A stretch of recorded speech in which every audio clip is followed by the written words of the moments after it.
Olá, meus amados irmãos em Jesus, um bom dia a todos, um excelente domingo para todos nós. É com muito carinho que estamos aqui nos reunindo em mais um Evangelho Diário, este momento que o nosso querido Centro Espírita Luiz Gonzaga de Luminárias proporciona para todos nós. Bom, meus amados irmãos, hoje, antes de iniciarmos a nossa reflexão deste domingo, a qual acredito que vai ser uma reflexão muito proveitosa para o nosso coração, nós vamos convidar a todos para iniciarmos tecendo uma prece. Uma prece para a gente tranquilizar o nosso coração, porque esse momento do Evangelho Diário é um momento que nos convida a serenidade, a paz ali nos pensamentos. Então vamos juntos realizar uma prece para acalmar um pouquinho o nosso coração, para acalmar um pouquinho os nossos pensamentos. Então eu convido a todos para fecharmos os olhos da vida material e juntos elevarmos o nosso pensamento até a Deus, nosso Pai, até a Jesus, até os bons espíritos e rogar com um coração humilde e sereno para que eles possam guiar o nosso dia, proteger os nossos passos, proteger as nossas decisões do dia de hoje, iluminando a nossa família e descendo sobre cada lar da nossa fraterna humanidade o manto de amor. E que assim seja.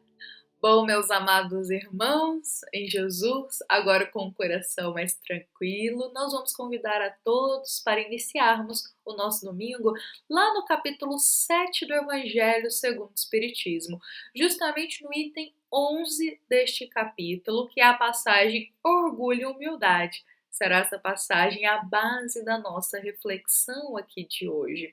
E o interessante é que esse título aqui, Orgulho e Humildade, já é um título bem objetivo que já nos traz aí um pouco a entender sobre o que vai ser esboçado e esclarecido neste item dessa passagem, justamente sobre o orgulho e sobre a humildade.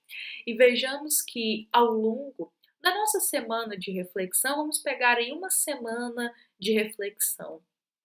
Por mais que o tema orgulho e humildade não seja, às vezes, o tema central das nossas reflexões, nós sempre acabamos indiretamente tratando e falando sobre esse tema. Porque não há como falar de Jesus, esboçar aqui uma reflexão de Jesus, sem trazer o tema humildade. De forma indireta sempre aparece um ensino de humildade, uma ação humilde, um exemplo de humildade que Jesus nos dá. Então não há como a gente falar do Cristo, falar do Evangelho segundo o Espiritismo, e não trazer também de forma indireta sobre humildade. Então vejamos que ao longo de uma semana de reflexões, às vezes não vai ter essa passagem orgulho e humildade, mas esses temas, orgulho e humildade, vão ser sempre tratados.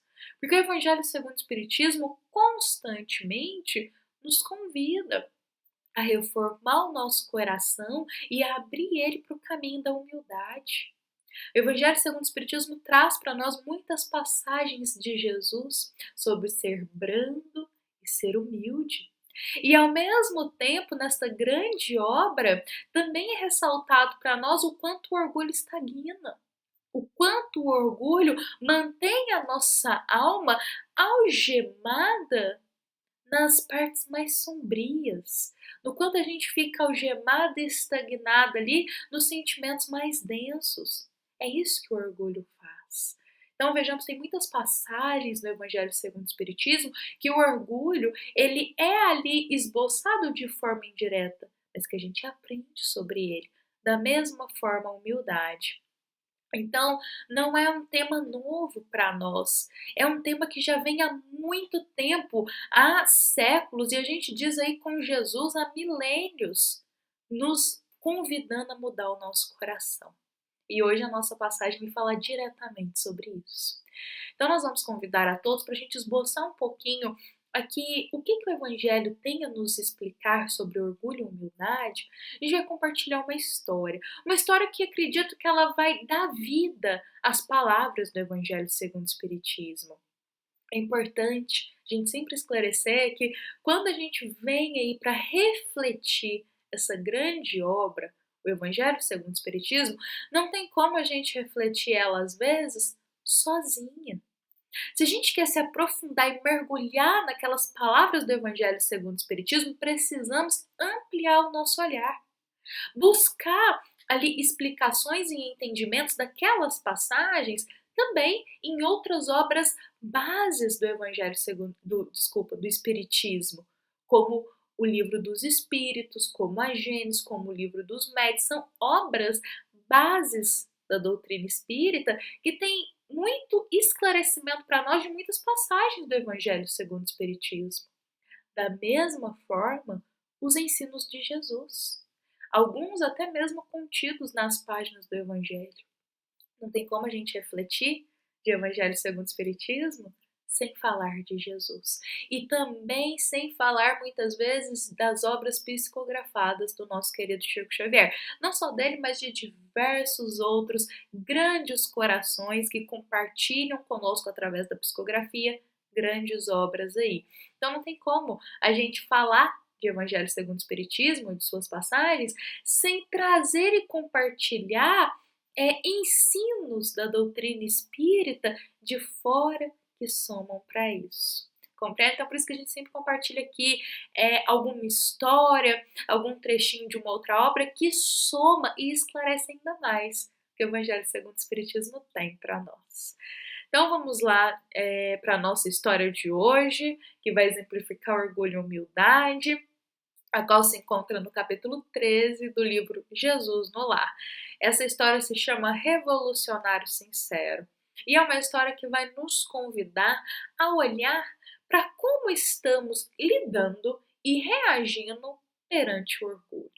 Porque vejamos bem, nós somos esclarecidos sobre o que é orgulho, o quanto ele estagna e também como a humildade ela é um caminho que nos conduz à evolução moral.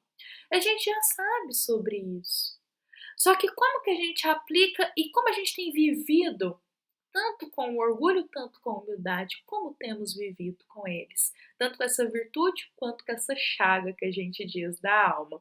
Então essa história ela vai nos convidar a abrir o nosso olhar para como estamos reagindo quando o orgulho ele surge ali.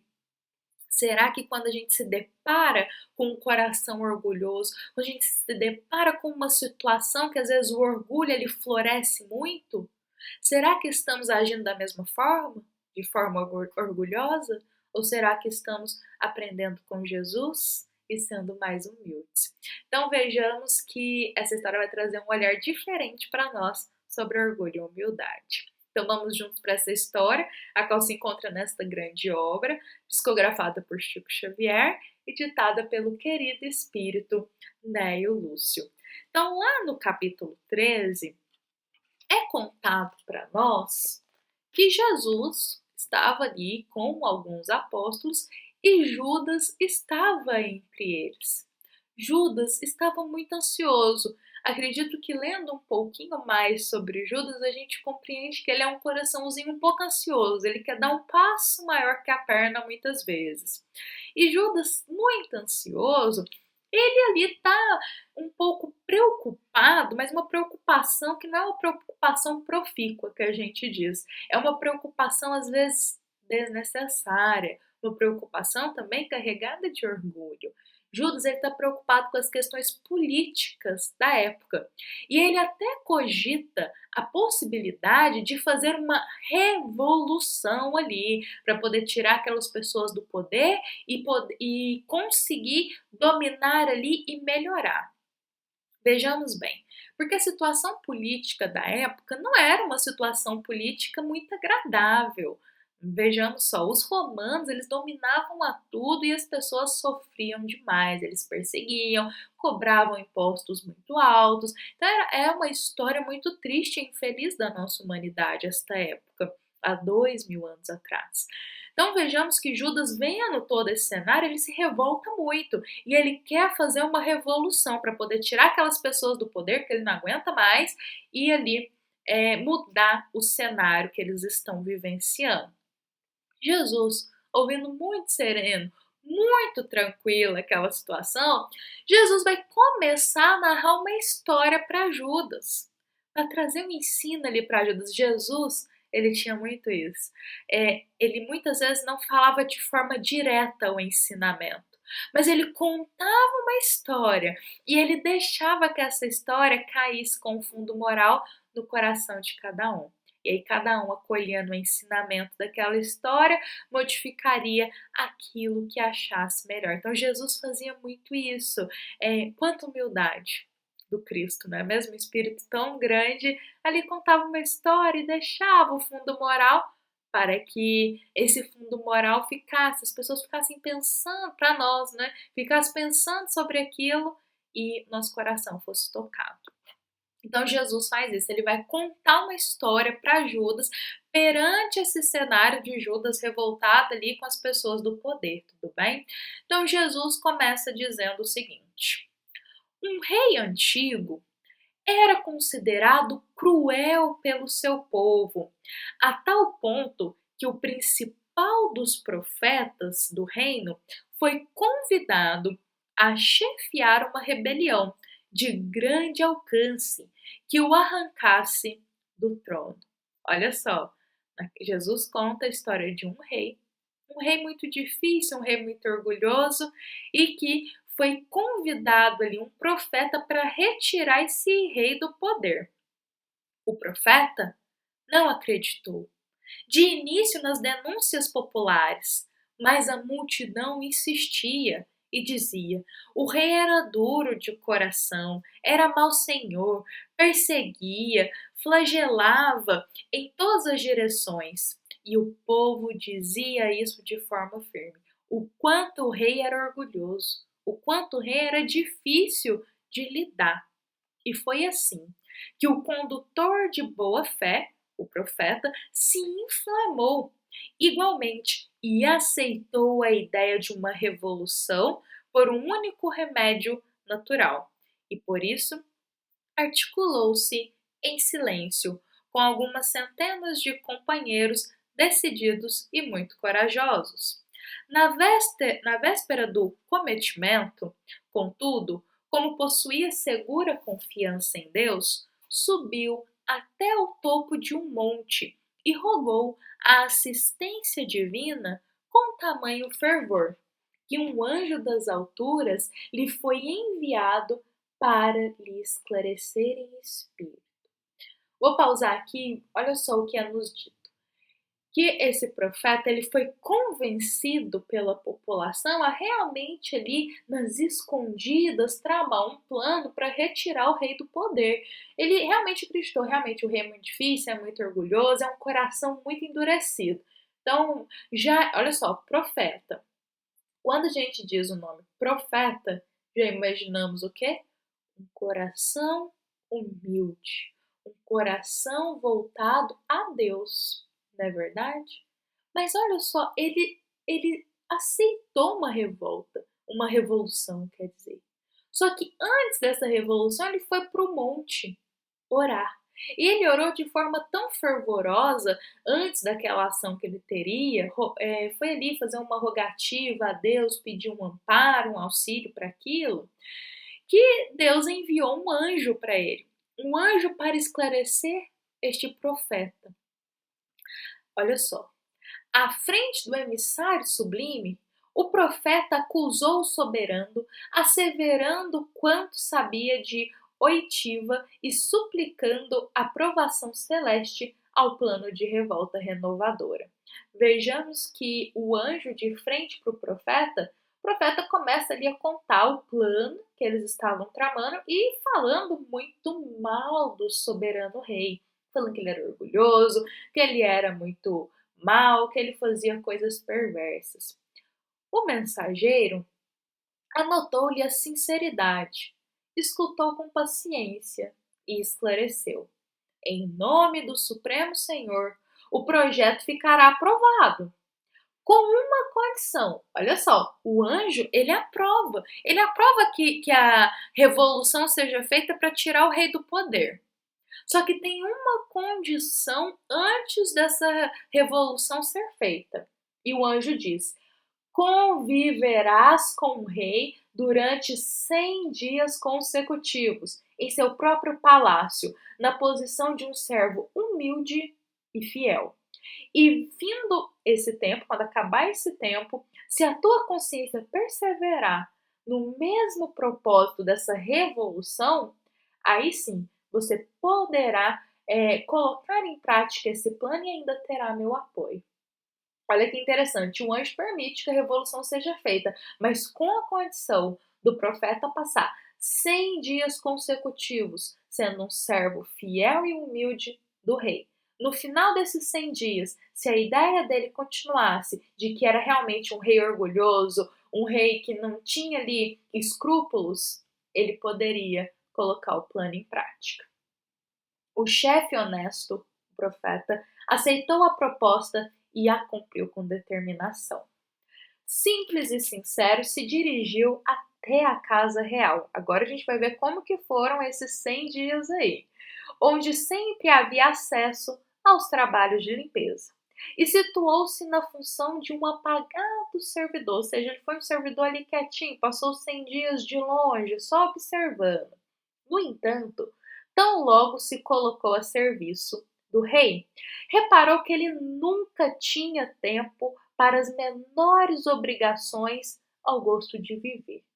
Então, assim que ele começou a conviver com o rei, ele já começou a perceber que o rei não tinha tempo para quase nada. Tempo para nada, às vezes tempo para um descanso. Que o rei não tinha tempo para fazer aquelas coisas que a gente diz tranquilas da vida, sabe? Compartilhar um tempo em família.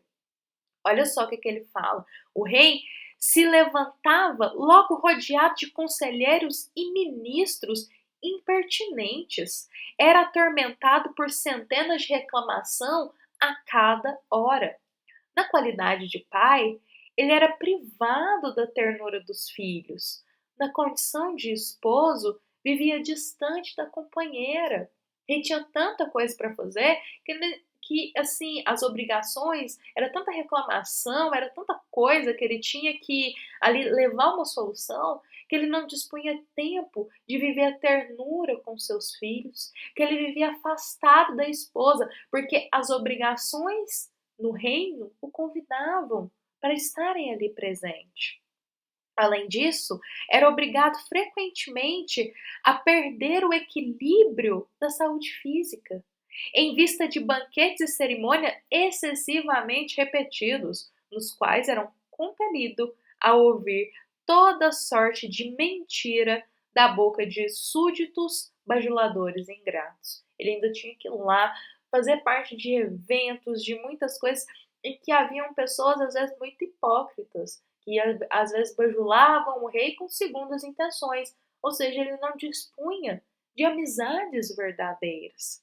Olha que interessante aqui que ele diz: nunca dormia, nem se alimentava nas horas certas.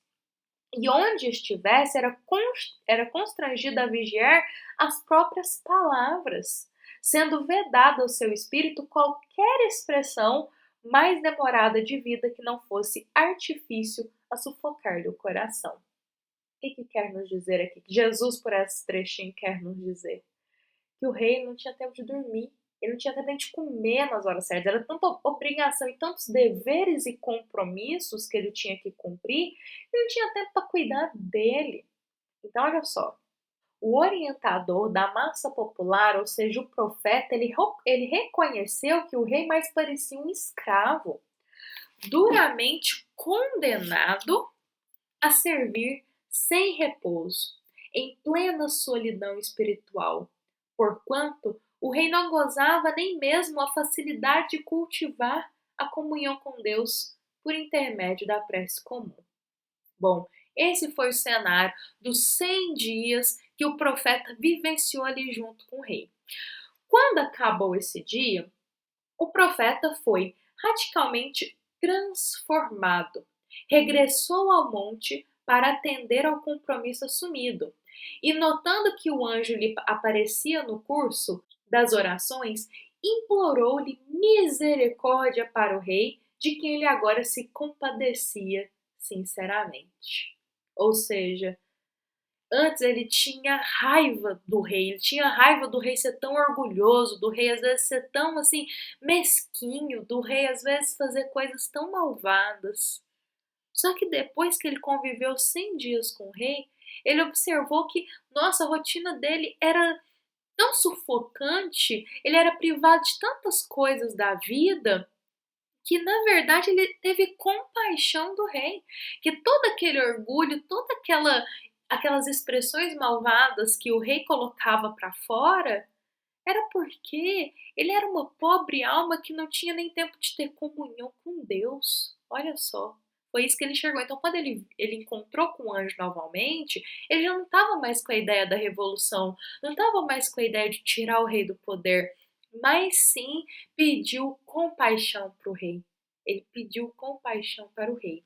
E a história já vai terminando com Jesus dizendo o seguinte: e em seguida congregou o povo e notificou a todos os companheiros de ideal que o soberano era talvez o homem mais torturado em todo o reino, e que, em vez da suspirada insubmissão, competia-lhes a cada um maior entendimento e mais trabalho construtivo no lugar que lhes era próprio dentro do país, a fim de que o monarca de si mesmo, tão escravizado e tão destituoso, pudesse cumprir sem muitos desastres a elevada missão que ele foi investido.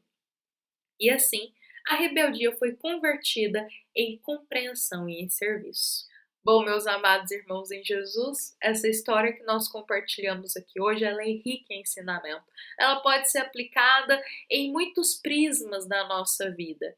Mas trazendo o olhar aqui para a questão do orgulho e da humildade, nós percebemos que o rei, ele era muito orgulhoso. O rei, ele agia às vezes de forma muito dura, um coração muito enrijecido.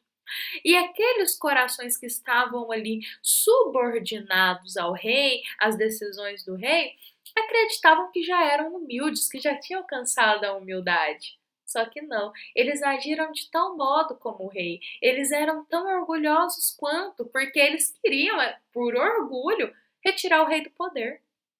Só que o que aconteceu? O anjo disse: olha, tudo bem, pode fazer isso, mas antes vai conviver 100 dias lá pertinho do rei, para ter mais empatia, para ter mais compaixão, para ampliar o seu olhar, que aquela alma, se ela tem um coração tão enrijecido, se o orgulho está sobressaindo tanto, porque algo acontece na vida dela, porque algo ali ela não está conseguindo desenvolver. Então cabe, olha só, um profeta. Jesus escolhe direitinho ali o personagem. Cabe a um profeta, ou seja, aquele que já conhece as palavras divinas, ser exemplo no bem. E não armar revolução, mas sim fazer o seu melhor na condição que lhe cabe. Isso é ser humilde. Fazer o melhor na condição que lhe cabe, aceitar a condição que estamos e tentar fazer o nosso melhor em cooperação com todos os nossos irmãos. E de frente para um coração orgulhoso, de frente para uma situação que o orgulho muito ressalta, vigiemos o nosso coração.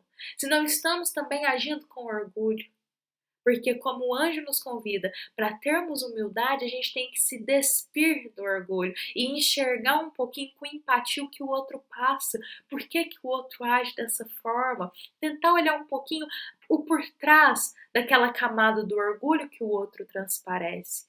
O que acontece naquele coração? Olha só, o rei ele tinha dias e vida, uma vida tão difícil, que ele criou essa casca grossa que a gente diz, e que ele transparecia uma imagem às vezes muito orgulhosa, mas era um coração oprimido, era um coração que precisava de amor, de exemplo no caminho do bem. Então, esse é um ensinamento que essa história também pode compartilhar conosco sobre orgulho e sobre humildade. Muitas vezes a gente olha um coração e a gente tem aquela maniazinha ainda de dizer, nossa, mas que pessoa orgulhosa. Mas a gente não para pensar que quando a gente faz esse movimento, nós também estamos sendo orgulhosos. Orgulhosos e não humildes. Não estamos sendo humildes em reconhecer que aquele irmão, ele precisa de um olhar de mais carinho, de mais compaixão, um olhar de mais paciência. Então, hoje esse é o nosso ensino sobre humildade e sobre orgulho. Um ensino um pouquinho diferente para ampliar o nosso olhar, para a gente olhar para a nossa consciência e também ver como estamos agindo no nosso dia a dia. Porque os ensinos do Evangelho segundo o Espiritismo, eles são de consolação, eles são de esperança, mas também são ensinos para aplicarmos dentro da nossa vida, para a gente buscar, praticar. Bom, meus amados irmãos em Jesus, esta foi a nossa mensagem de hoje. Espero de todo coração, de todo carinho, que o ensino possa ter sido cultivado em nosso coração. Lembramos que essa é uma mensagem do nosso querido Centro Espírita Luiz Gonzaga de Luminares, a todos nós que estamos aqui neste domingo dedicando o nosso tempo a Jesus, dedicando esses minutos valiosos a essa grande obra, que é o Evangelho segundo o Espiritismo. Bom, fiquemos em paz, fiquemos com Jesus e um excelente domingo a todos nós. Que assim seja.